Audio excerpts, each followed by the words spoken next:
Have you ever witnessed a humble farmer morph into a fearless warrior right before your eyes? In this story, you'll see exactly that, and it's nothing short of exhilarating.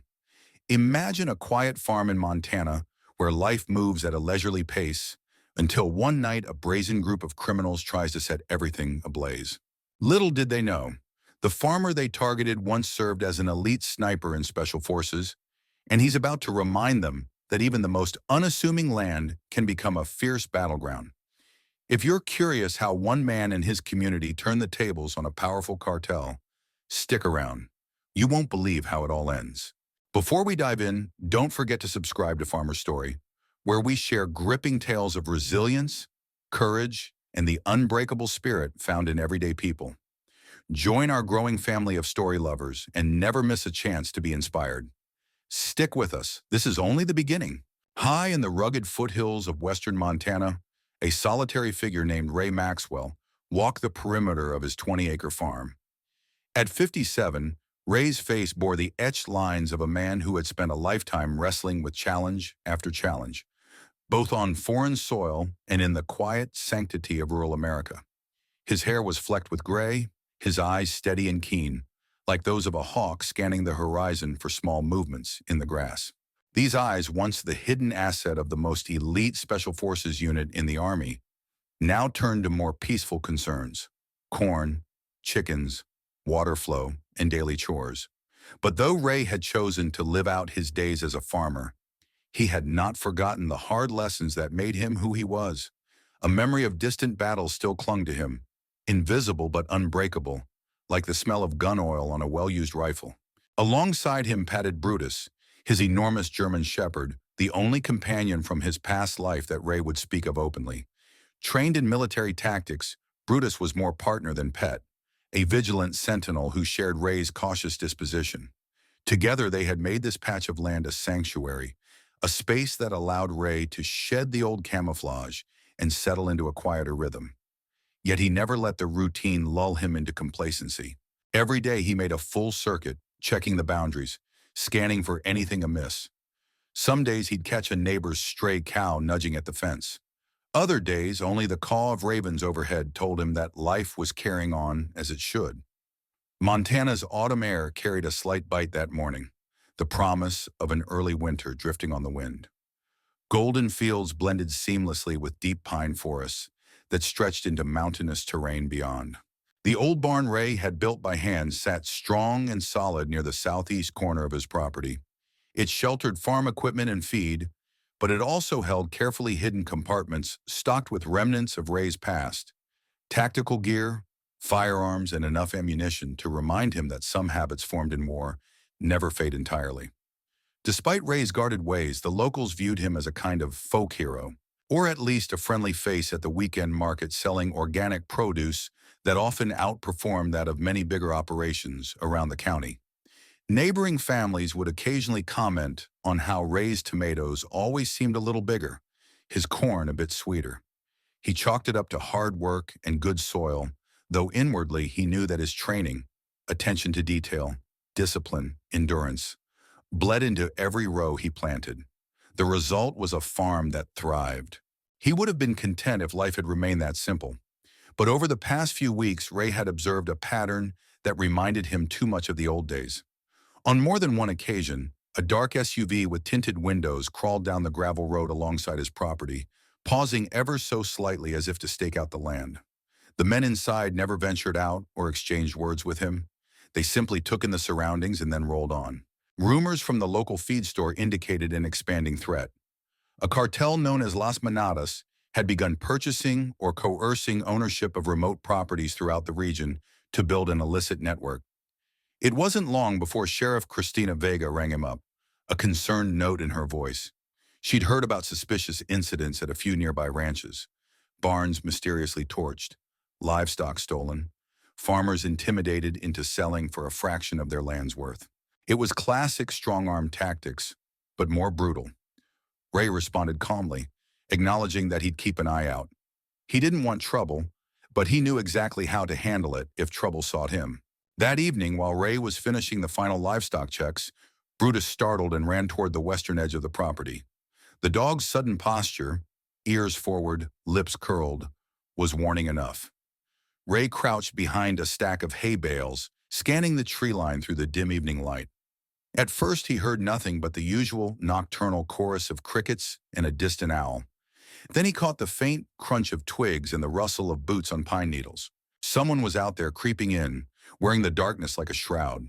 His mind flashed back to a different place, a high-altitude plateau in Afghanistan where every slight shift of gravel could signal an imminent ambush. The memory was so visceral that he could almost smell the desert wind. Except this time, the setting was a Montana farm, and the infiltration was happening right in his backyard. Ray reached for the sidearm he always carried, an old, well-maintained pistol that had traveled with him through countless operations. Brutus's ears twitched. The dog's presence alone was a formidable deterrent, but Ray knew better than to rely on mere intimidation. Patience, he reminded himself, was the key. Let them reveal themselves. After several tense minutes, he glimpsed silhouettes moving around the perimeter. Their shape and posture suggested 3, maybe 4 individuals. They were quiet, methodical, professional. No stray flashlight beams, no clumsy movement. Whoever they were, they knew how to keep a low profile. The group reached the fence line near the barn but made no immediate move. Ray considered his options. Confront them, open fire, or wait. He decided on the third option. A phone buzz from inside his jacket suddenly broke the hush. Although muffled, it was enough for one of the silhouettes to pivot sharply in his direction. Ray held his breath, cursing the timing. The call was from his old friend Victor Robles, a private security consultant who had served with Ray back in the day. Ray had tipped him off about potential trouble weeks ago, but if he answered now, the noise would give away his position. He silenced the phone and slid it back into his pocket. Unable to remain hidden without giving up an advantageous vantage, Ray inched back into the shadows. Brutus stayed put, nose to the air. Moments later, Ray saw a brief flicker, like someone flipping open a lighter, followed by a slow whoosh of flame. A grim realization struck. They were starting a fire. Then came another flicker and a second whoosh. In seconds, the dry hay inside the barn erupted into a hungry blaze. The intruders had planned it out meticulously, splashing accelerants at multiple points. As the barn caught flame, the attackers retreated smoothly into the forest, their mission accomplished. Ray ground his teeth, fury flaring in his chest. The barn was the heart of his farm, built with his own sweat over many months. He had poured countless hours into ensuring it was well ventilated, well stocked, and now it was becoming an inferno. He sprinted toward the blaze with Brutus on his heels. But he knew the firefight was hopeless. It was too well planned. The barn was lost. Flames roared into the night sky, a beacon of destruction. By the time the volunteer fire department arrived, the roof had already caved in. Embers drifted on the wind, scattering bits of Ray's hard work across the farmland. Sheriff Vega appeared, her face set in grim lines. She took in the scene, molten beams, twisted metal, animals fleeing from the area, and turned to Ray. "Looks like the stories we've heard aren't stories anymore," she said bitterly. "You all right?" Ray nodded, but his face was a mask of controlled anger. "I've been through worse, Sheriff," he replied, voice low and steady. "But I won't let this stand." The next day, Ray felt the aftertaste of the previous night's destruction as he stared at the smoldering wreckage. Stubborn wisps of smoke rose from the remains of blackened timbers. Some of his equipment had been saved. He'd managed to pull out one tractor and smaller tools. But the structure itself was gone. The lingering haze reminded him of a battlefield after the shelling had ceased, that eerie calm signifying both loss and resolve. He spent the early morning clearing debris where it was safe. Brutus occasionally sniffed the edges, letting out a faint growl as if the dog, too, sensed the violation of their home. Neighbors stopped by to offer condolences and to help. A few even brought supplies or homemade meals. Each gesture of kindness only deepened Ray's determination to make things right. When the local volunteer fire chief arrived to survey the aftermath, Ray noticed the suspicion etched into the man's features. "Probably arson," the chief said softly, kicking at a scorched plank. "Smells like accelerant." Ray nodded, wordlessly confirming what he already knew. Sheriff Vega's investigation would likely turn up footprints or tire tracks, but Ray doubted the culprits had left any sloppy evidence. They had worked with the deftness of professionals. Mid-morning, Ray stepped into what remained of a side shed to find the hidden compartment that housed his old gear. Miraculously, that section had sustained only minor damage, thanks to thick metal plating and the direction of the wind. He opened the compartment and quickly inventoried its contents. A well-maintained sniper rifle that had once earned him a fearsome reputation, several sidearms, specialized scopes, and boxes of custom ammunition. He hadn't handled them in ages, but his muscle memory was as sharp as ever. Before Ray left the shed, his phone vibrated again. This time he answered. Victor Robles was on the line, concerned and direct. Ray detailed the events of the previous night, how the barn had gone up in flames, likely courtesy of the Las Manadas cartel, who were rumored to be strong-arming local property owners. Victor offered to bring a team. I appreciate it, Ray replied, but for now I need to assess the situation.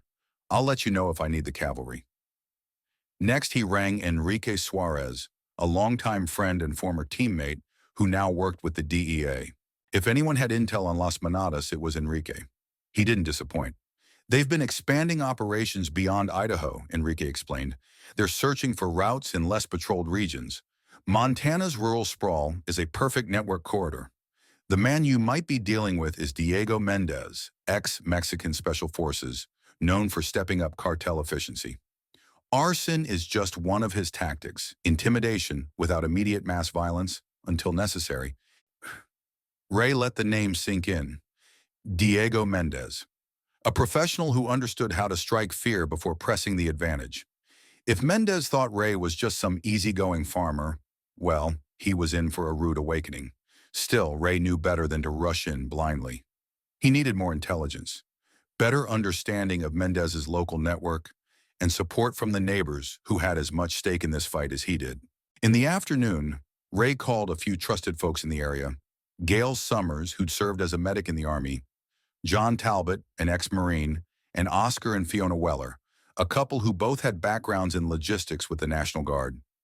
Quietly, they had all been keeping tabs on the shady dealings in the region, suspecting that something was about to boil over. The barn burning was proof. If Las Manadas had the audacity to incinerate Ray's building, they could target any farm, any ranch, and eventually build a criminal pipeline right under everyone's noses.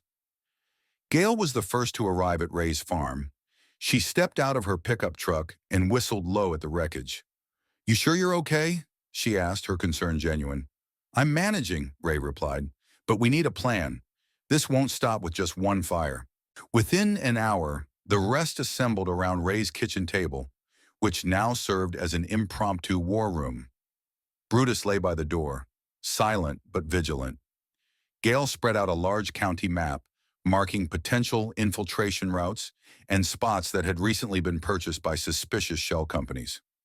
John pointed to certain roads leading from Idaho into Montana. They'd likely bring contraband this way, he theorized. Minimal highway patrol presence, lots of farmland, easy to hide shipments. Oscar Weller chimed in about the legitimate-looking companies that might serve as fronts.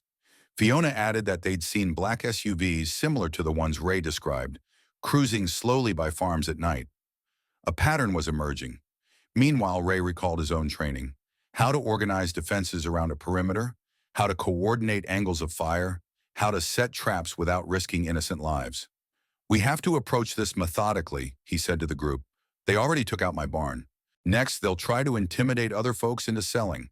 If that fails, they'll move to heavier violence." Sheriff Vega joined them partway through. She had already made it clear she was sympathetic, but legal constraints often tied her hands. Local law enforcement was ill-equipped to handle a well-armed cartel. She nodded at the map. "The county commissioners are pressuring me to keep a lid on things, but we all know that's not how to solve this. If you have to defend yourselves, do it smart. I can't promise official backup, but I can make sure no one ties you up in red tape." The plan they hashed out involved multiple layers of defense. Ray's place would serve as a primary point for confrontation, partly because Mendez's crew seemed fixated on it after the barn fire, and partly because Ray's land offered various vantage points that he'd spent years studying. The Weller property, located 2 miles north, would serve as an observation post. Gail's and John's properties, each west and east respectively, could provide flanking positions if Las Manadas attempted a second strike. They all agreed on establishing secure communication channels, shortwave radios, coded signals, and discrete phone apps. Once the planning session ended, the group dispersed, each tasked with fortifying their own land and spreading quiet word to other neighbors who might be targets. Ray walked them to their cars, gratitude tempered by steely resolve. This was bigger than one farm, one barn, or one ex-sniper's personal grudge. It was about preserving a way of life and ensuring that brazen criminals couldn't plant roots in a community that valued its autonomy. Early the next morning, the entire valley was cloaked in fog, a thick blanket that softened the edges of mountains and farmland. Ray used the cover to check vantage points around his property. With Brutus at his side, he identified natural choke points along the roads and places where he could establish concealed firing positions. Yes, it felt surreal to plan such maneuvers on American soil, but he'd done this before in countless operations overseas. This time, the battlefield was the quiet farmland he'd sworn to protect. Using a small handheld device, he placed motion sensors in strategic locations. These sensors had been part of his old kit, collecting dust until now. Modified to run on solar power with battery backup, they would alert Ray and his allies of any unusual approach. He also positioned a few well-hidden trail cameras, the kind hunters use to monitor deer populations. But these were angled and disguised so that any passerby would dismiss them as typical hunting gear. He took note of the terrain. The eastern slope provided a rise that granted a clear line of sight over most of the farmland. The north was dense with trees, an ideal place for stealth. Over the years, Ray had become intimately familiar with each ridge and trough. While it pained him to turn his beloved farmland into a potential battleground, he saw no alternative. Midday, he received a call from General Alvin Wu, his former commanding officer, and the man who once oversaw a series of missions that earned Ray the moniker Phantom Marksman. General Wu had heard from mutual contacts that Ray's situation was precarious. He cut to the chase. "You need support, Ray? I can pull a few strings, get you some unmarked assets if things get too hot." "Sorry?" Ray appreciated the offer, but he hesitated. The last thing he wanted was to drag formal military assistance onto private land, risking red tape or public controversy. "I'll keep you posted," Ray answered, "but I've got a good local team forming here. We'll handle it." Wu didn't push the issue. He knew Ray's capacity to orchestrate a plan, especially when the cause was personal. By late afternoon, the sun burned away the fog, revealing a sky so clear it seemed to stretch into forever. Ray spotted another black SUV rolling slowly along the gravel road. This time he didn't hide. He stood openly near the fence, his posture balanced between welcome and warning. The SUV slowed, tinted windows revealing nothing. Then it continued driving. Dust kicked up in its wake. Ray exhaled. The message had been delivered. He was watching. Inside the house, the phone rang again. Enrique Suarez with updates from the DEA's end. "I've been working angles on these guys," Enrique said. "Las Manadas is structured but not inflexible. Mendez leads with intimidation, tests responses, and escalates quickly. Watch out for nighttime sabotage, infiltration tactics, anything that can break morale. They'll burn, kidnap, or threaten, whatever fits the moment." Ray almost laughed grimly. He knew those tactics too well. "We're preparing. Let me know if you find anything else." After hanging up, he started examining his sniper rifle, running a clean cloth along its barrel. The weapon felt reassuring, a tangible link to the set of skills he thought he'd retired. He had no desire to pull the trigger on fellow human beings again, but if forced, he wouldn't hesitate. Night fell like a veil. Ray had set up a makeshift command center in what was left of the barn's foundation, a small, secure area not easily visible from the outside. A portable generator hummed, powering monitors connected to the trail cameras and motion sensors. The rest of the group checked in periodically. Gale was monitoring local emergency channels. John was working on more robust barricades for the roads leading into his ranch. The Wellers tested their new shortwave radios, ensuring they'd remain linked even if cell signals were jammed. Around midnight, the sensors flagged movement near the southern edge of Ray's property. On the monitors, he saw 3 silhouettes trying to sneak in, much like the earlier group that had torched the barn. This time, however, Ray was better prepared. Moving swiftly and silently, he took up position at a hidden vantage point. Brutus stayed at his side, trained to respond to subtle hand signals. The intruders advanced cautiously. Their gear suggested some level of ex-military training, well-fitted ballistic vests, night vision goggles, and suppressed firearms. One signaled the others to pause. They scanned the open ground as if expecting immediate resistance. They were indeed professionals, but so was Ray. He waited for them to cross the invisible boundary he had set, a line of discrete tripwires connected to flashbang rigs. Once the lead intruder tripped it, the device launched a sudden burst of light and sound, disorienting them.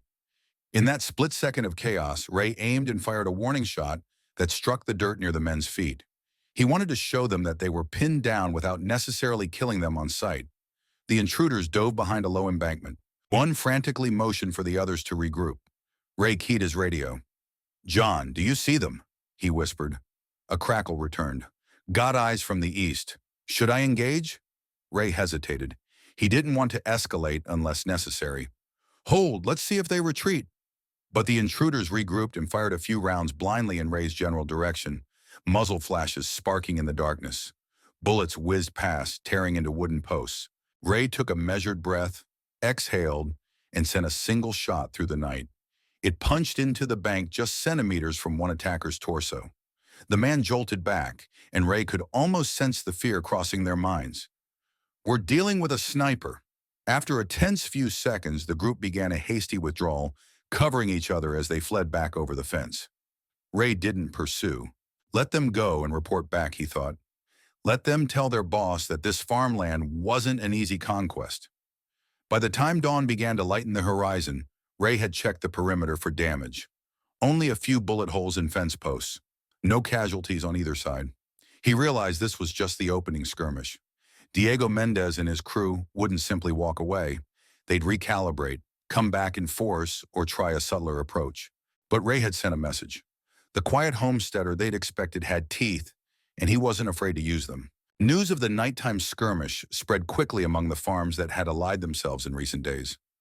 Word of mouth and discreet phone calls kept the community connected without drawing public attention from those who might compromise their efforts or label them vigilantes. In each conversation, the gist was the same. The cartel had tested Ray Maxwell's defenses and found them too formidable for a casual takeover. But it also meant bigger moves were imminent. Over the next couple of days, Ray fortified his property further. He used simple yet effective tools, reinforced gates, additional lighting that could be turned on at a moment's notice, and carefully placed caltrops that would shred the tires of any unauthorized vehicle crossing his fields. Others in the network followed suit, some setting up decoy structures that appeared vulnerable while real valuables were stashed elsewhere. A sense of collective determination took root, knitting them closer together. On the law enforcement side, Sheriff Vega did what she could within the confines of her job. She filed reports, noted suspicious activity, and quietly warned families who might be at risk. The local government officials, however, seemed to prefer keeping their heads in the sand, not wanting to ignite panic or a political headache. The result was a tacit acceptance that the farmers would handle their security, at least for the time being. During a routine check of the south pasture, Ray heard the low hum of an engine. Pulling out his binoculars, he spotted a gleaming white SUV approaching along the gravel road. It parked near the house, the engine idling. The driver stepped out, Diego Mendez himself, wearing an impeccably tailored suit that clashed sharply with the rural backdrop. He was flanked by two men in tactical clothing, their eyes scanning the yard like hawks. Ray approached cautiously, stopping a few yards from Mendez. Brutus remained at Ray's side, silent but ready. Mendez's posture radiated confidence. "Senor Maxwell," he greeted in lightly accented English, "I regret the unfortunate incidents around here, but maybe we can talk." His voice was smooth, cultured. Ray kept his expression neutral. "I'm not one for small talk. State your business." "Great." One of Mendez's men scoffed, resting a hand near his concealed weapon. Mendez held up a dismissive hand. "We can settle this with minimal fuss," he said calmly. "A farm like this, what is it really worth? My associates and I can offer a generous price, far above market value, in fact." He extended an envelope, presumably stuffed with cash or a signed bank draft. Ray didn't even glance at it. Not selling, he said. His tone was as unyielding as the rocky soil under his boots. Take your envelope and your threats elsewhere. Mendez's composure didn't crack, but his voice grew colder. Suit yourself, but understand this. You're making a choice that could cost you everything. I'd prefer an amicable deal. Destruction is such a waste. Ray's eyes narrowed. You've already destroyed one barn. If you think I'll roll over now, you misunderstand me. For a moment, the tension grew thick enough to cut with a knife. Then Mendez gave a curt nod. Until next time, Senor Maxwell.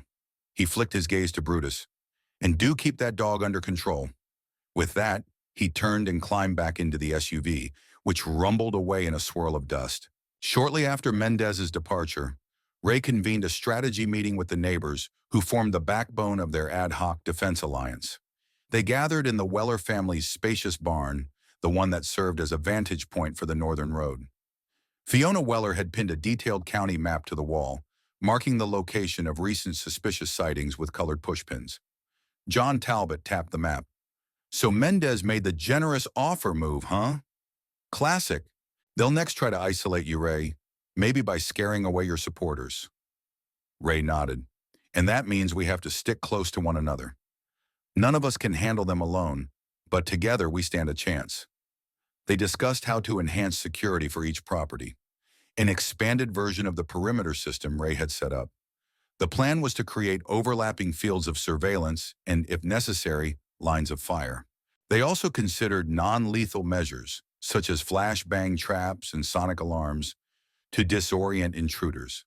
The last thing they wanted was a bloodbath, but they would not shy away from defending their land.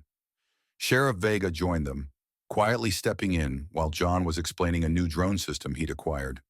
The drone carried a camera that could transmit live video feed up to several miles. It wasn't advanced military hardware, but it was enough to keep watch over large swaths of land without risking a person's safety.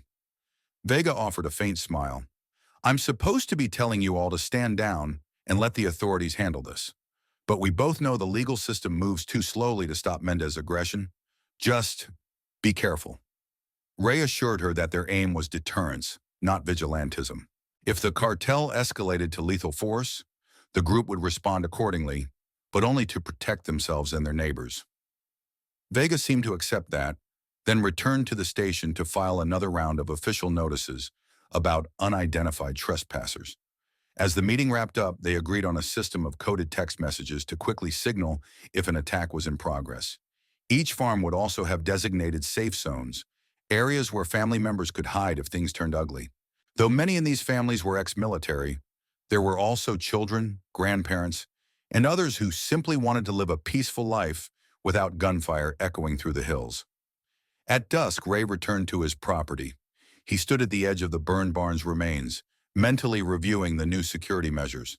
He recalled Mendez's parting words about destruction being a waste. Deep down, Ray knew Mendez saw this standoff as a game of chess, an opportunity to exhibit control and expand territory with minimal casualties. But Ray also knew how to play that game. He remembered endless nights in foreign deserts or mountain passes, waiting for the perfect shot that would dismantle an entire enemy cell. Here, he wasn't merely a hired gun. This was his home, his sense of belonging. He ruffled Brutus's fur and stared at the sky. The moon was rising, bright and pale. He wondered if Mendez was out there plotting the next move. Well, let him plot. Ray would be ready. 2 nights later, the cartel launched a more concerted attack. Multiple SUVs, headlights off, approached Ray's farm from different directions. Each carried armed men who understood stealth and coordination. The watchers in the adjacent properties sent frantic alerts through shortwave radio. Movement on the North Road. Another SUV spotted near the old orchard to the south. Ray, stationed in his hidden command post, split his gaze between 2 monitors. On one screen, a feed from John Talbot's drone showed 3 vehicles maneuvering near a shallow creek bed, likely trying to flank the farm from behind. On the other, footage from a camera concealed in an oak tree revealed men setting up near the destroyed barn's perimeter. The cartel had learned from their previous mistakes. They used cover better, moved in squads of 4 to 6 men, and tried to jam certain radio frequencies. However, the defenders had anticipated such tactics. Tom Weller had boosted their communications array with directional antennas capable of cutting through standard jamming signals. Within minutes, the firefight began. Cartel operatives at the barn perimeter triggered an alarm rig. Bright spotlights snapped on, flooding the area and rendering their night vision gear useless. Disoriented, several men fired wildly. Ray coolly took aim with his sniper rifle from a high ridge he'd scouted earlier. He picked off the radio pack on one of the intruders, cutting them off from their command. Another shot punctured a SUV's radiator, forcing the men inside to scramble for cover. From the east side, John's vantage revealed a second group trying to cross open ground. He relayed coordinates to Gail Summers, who was positioned with a rifle and night vision scope. She let off warning shots that forced the attackers to drop and flatten themselves in the grass. Meanwhile, Fiona Weller launched the drone overhead, its camera capturing real-time data on group movements, which she fed to Ray's command center. Though outnumbered, the defenders had the advantage of preparation, home ground familiarity, and disciplined coordination. The cartel squads found themselves stymied at every turn, flanked by crossfire, stalled by booby traps, or lit up by sudden spotlights that destroyed their tactical advantage. Rather than mounting a unified offensive, they were reduced to scattered pockets of men trying to regroup while bullets kicked up dirt around them. In the chaos, Ray scanned for a sign of Mendez. He doubted the cartel leader would expose himself directly, but if he did, Ray intended to make sure the man thought twice about stepping on Montana soil. In a fleeting moment, through a thermal scope, Ray identified a figure standing near one of the vehicles, barking orders into a phone. The stance matched Mendez's known height and build. Without hesitation, Ray squeezed the trigger, aiming for the vehicle's side mirror. The bullet shattered it, sending shards of glass ricocheting. Mendez dove for cover, and the phone clattered to the ground. Less than 20 minutes after the assault began, the cartel's organized plan had collapsed. Small groups of Mendez's men broke off, calling frantically for extraction vehicles. But each route out was compromised. Spikes on the roads, surveillance from neighboring properties, and well-timed rifle shots pinned them down. Finally, as the defenders closed in, the cartel men abandoned equipment and retreated on foot into the forest. The aftermath of the battle was almost surreal. Ray and his neighbors moved cautiously among the scattered vehicles, verifying that no immediate threats remained. Sheriff Vega and a handful of deputies arrived, lights flashing.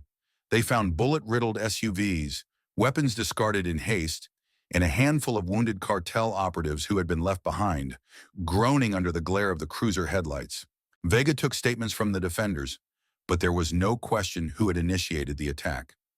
Despite the evidence, Ray knew the judicial system would require more airtight legal cases, which often meant months of investigations, warrants, and cross-state collaboration. The pressing matter now was the wounded men. Gail Summers quickly reverted to her medic training, stabilizing 2 men with serious injuries before the ambulance arrived. Ray held conflicting emotions about that. The men were the enemy, but letting them die would betray the principles he and his neighbors stood for.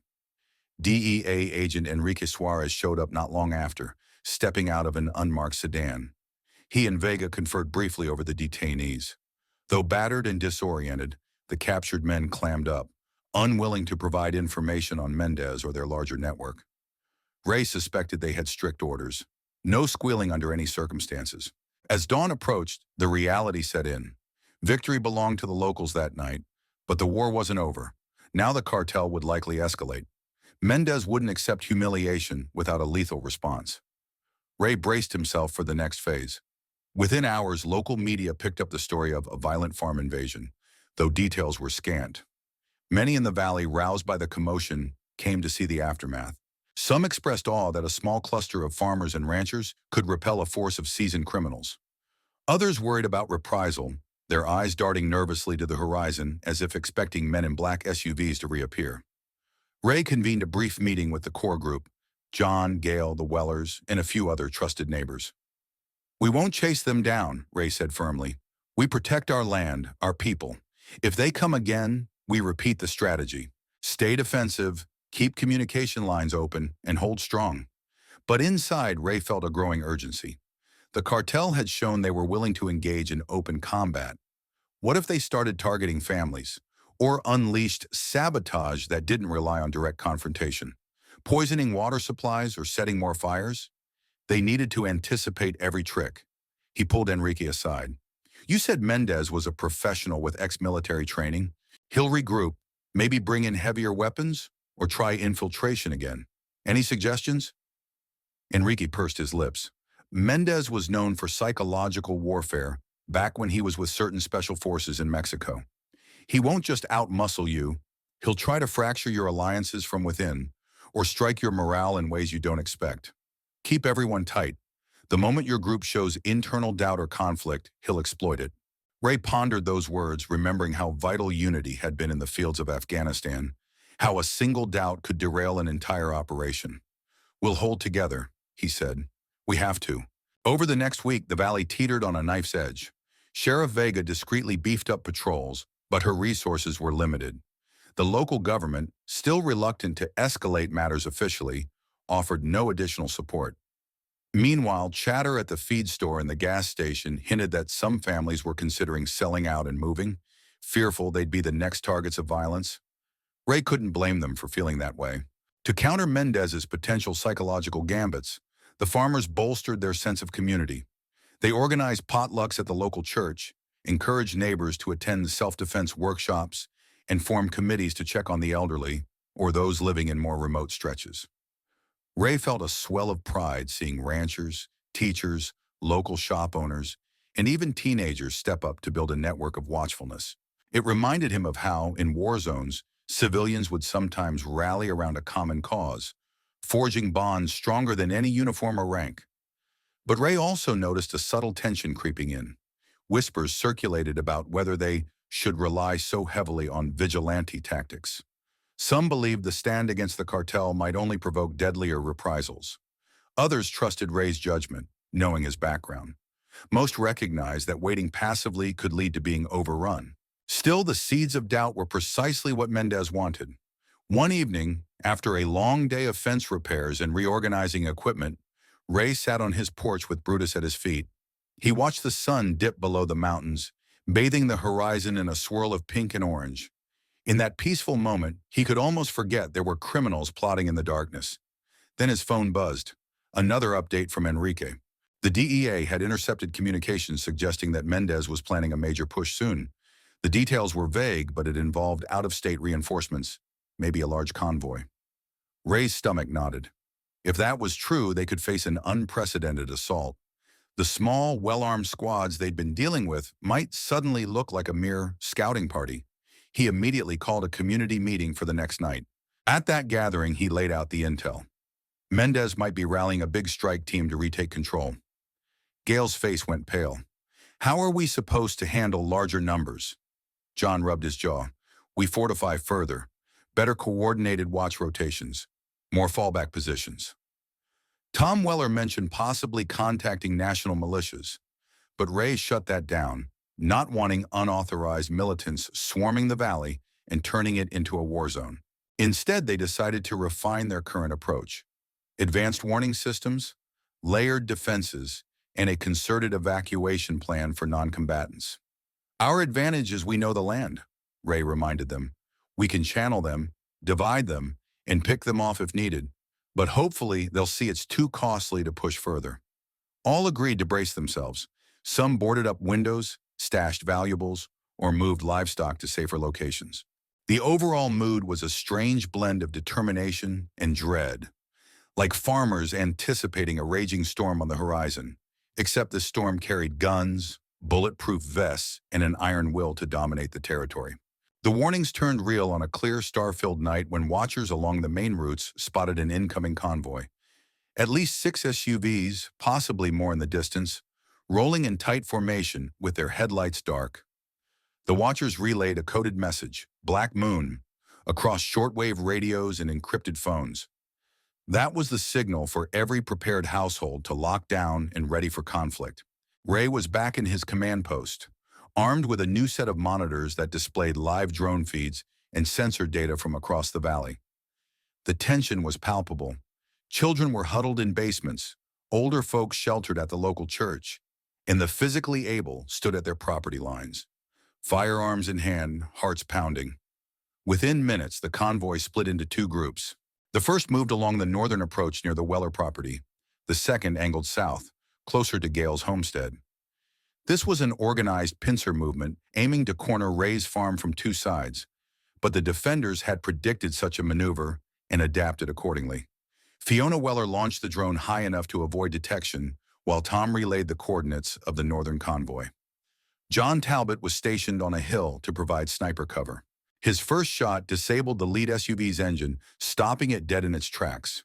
Under fire, the men inside scrambled out, returning suppressive fire. Soon, muzzle flashes lit the darkness like distant fireflies. On the southern flank, Gale had set up tripwire alarms and floodlights hidden among hay bales. The moment the second convoy tried to advance, the area lit up as bright as day, throwing them into disarray. Then well-coordinated rifle shots from Ray's allies forced them to scatter for cover.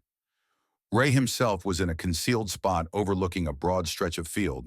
Through the scope of his sniper rifle, he could see the orchestrations of Mendez's men, each taking up positions behind trees, rocks, or vehicles. One by one, Ray targeted their vehicles' critical components: tires, engines, radiators, anything to strand them. The attackers couldn't mount a mobile assault if their rides were rendered useless. After disabling a third SUV, Ray switched to thermal imaging, searching for Mendez. Through the ghostly whites and grays, he detected a figure wearing a distinctive ballistic vest with a patch on the back. Likely the commander. He leveled his sights, but the figure ducked behind a cinder block shed before Ray could get a clean shot. Chaos soon blanketed the valley. The defenders, fewer in number, used the terrain and their well-rehearsed strategy to compensate. The cartel fighters, numbering over 24, were more heavily armed, but increasingly bogged down by confusion and hindered by jamming of their comm signals. Meanwhile, the local defenders maintained their own secure lines with short-range radios that cut through interference. An unexpected flash erupted to Ray's right, a rocket-propelled grenade, launched at one of John's vantage points. The explosion tore through a wooden watchtower, collapsing it. Ray's heart lurched. He prayed John had escaped in time. Moments later, John's voice crackled over the radio, breathless but alive. "I'm okay. Moved just before they hit. But they're packing serious hardware." The sudden introduction of heavier firepower shifted the balance. Mendez's men spread out, using the rocket launcher to target defensive positions. Another explosion echoed through the night, shaking the ground beneath Ray's boots. Gale frantically radioed that she was pinned down near her barn, the walls rattling from near misses. That's when the rest of Ray's strategic brilliance came into play. He had stored a handful of specialized drones, courtesy of a friend in a security firm, to deliver distraction payloads. Nothing lethal, just flashbang grenades that could be dropped from above to sow chaos. Tom Weller unleashed them now. As each drone swooped over the cartel's positions, bright flashes and thunderous bangs sent men diving, ears ringing and vision blurred. Freed from the immediate rocket threat, Ray returned his focus to the sniper rifle. The confusion created by the drones gave him clearer opportunities. He neutralized the man carrying the rocket launcher, aiming for the shoulder to force him to drop the weapon. Then another shot severed the line of the second launcher, rendering it useless. In the midst of the battlefield cacophony, the sheriff's department arrived. Vega had managed to coordinate with a nearby county, bringing in additional deputies and unmarked vehicles. They set up roadblocks to trap the convoy. Some of the cartel men tried to break through with stolen pickup trucks, but spikes laid out by the defenders shredded their tires. Police vehicles pinned them in, lights flashing in eerie red and blue strobe across the rural darkness. Seeing their routes of escape closing, many cartel operatives attempted to scatter into the woods. But local volunteers, each stationed at key junctions, blocked the way. Spotlights glared, rifles aimed. Over loudspeakers, the sheriff demanded they surrender. Simultaneously, Mendez tried to rally his troops.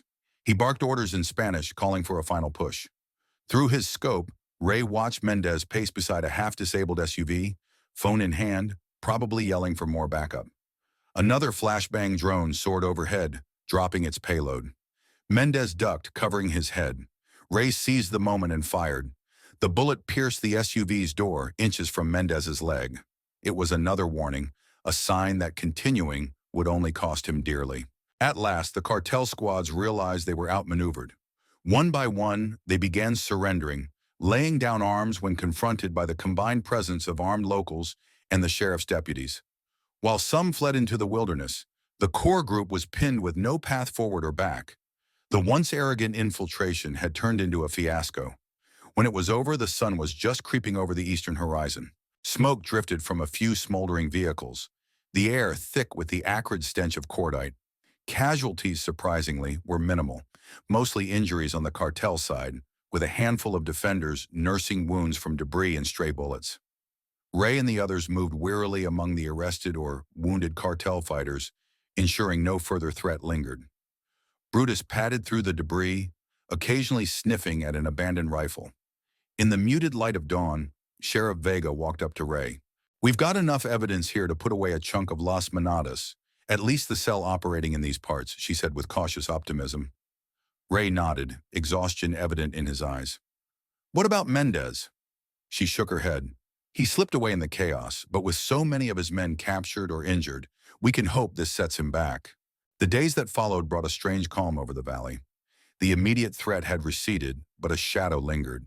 Mendez was still out there, free to regroup in some hidden base or slip across state lines. While Sheriff Vega's office worked with the DEA to process the captured operatives and their gear, the community began the slow, painful process of recovery. Some roads were damaged by grenades. Several buildings, including an old storage shed on Gale's property, were half ruined. Fences lay in twisted heaps where vehicles had tried to plow through. Ray Maxwell and the core group led cleanup efforts, sharing resources, time, and expertise.